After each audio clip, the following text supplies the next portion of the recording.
In the last week, the Fed's balance sheet went up another $92 billion. So the Fed's balance sheet is done having these corrections where they're selling massive amounts of assets. A lot of asset purchases are going off balance sheet into special purpose vehicles. There is no way of knowing exactly how many are going off balance sheet. They're not going to allow independent audits, real independent audits anymore. And I have another chart there in the middle of the 4 largest central banks, the size of their balance sheets, and the ECB's balance sheet, the European Central Bank's balance sheet, is going parabolic.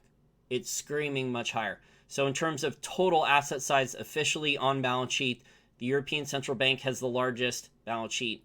It is growing very, very quickly, as you can see there by the chart. The Fed's is not that far behind, and if the Fed was not allowed to do special purpose vehicles, then maybe the Fed's official balance sheet would be at the same levels or larger than the European Central Bank's balance sheet. But because the Fed is allowed to get away with more legalized accounting fraud, thanks to the US Treasury, then the Fed's official balance sheet, I think it's phony. So many of these central banks, whether it's Canada, Australia, New Zealand, many others now, they've gone from owning 10% or less of all the total government bonds outstanding to 40% or more in barely 12 to 14 months.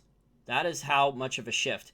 That is how many trillions in currency units were created out of thin air and then swapped, and I'm using air quotes here, for government bonds, which they falsely label as an asset swap, not counting the trillions in new currency units created out of thin air. It's not just the Federal Reserve Bank doing it. I think that's a mistake that a lot of people make. It's all these governments are doing it. They're monetizing debt.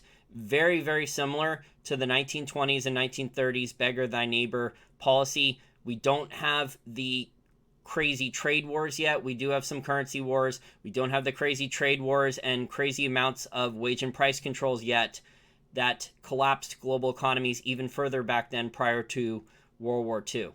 And finally, there's one more story that caught my eye. It is from hedge fund and institutional bank analyst Christopher Whalen, one of his blog articles in the last couple days, and he put out that the Fed is going to put in a permanent repo facility with borrowing access allowed to money market funds, hedge funds, real estate investment trusts, and smaller primary dealers. Insane. They just come up with new schemes for liquidity. This is another key component of stagflate tax lie, where asset prices are not allowed to collapse and stay down for a prolonged period of time without more and more and more government intervention, making the purchasing power of all these currencies less and less and less. So the Fed's balance sheet should be over $8 trillion in the not too distant future.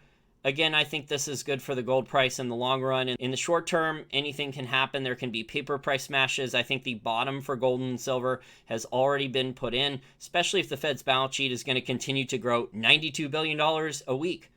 That annualized pace, and I don't think the Fed is going to publicly put out an annualized pace like that, because if you put out an annualized pace like that, you're looking at almost a $5 trillion annualized pace, because 52 weeks in the year, almost $100 billion a week. I don't think they're going to allow that. That would be like a $5.2 trillion per year balance sheet growth, almost a $5.2 trillion balance sheet growth. I don't think the Fed's going to publicly acknowledge that. Not yet, anyway.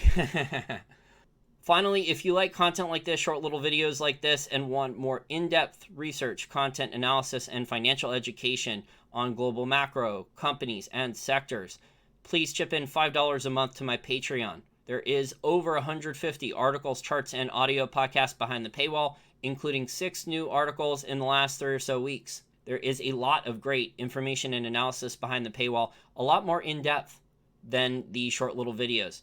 So please check that out. I think it's one of the best deals out there on the internet, and this allows me to pay my bills and keep content like this free, because I don't make basically any money on Google AdWords revenues to pay any of my bills.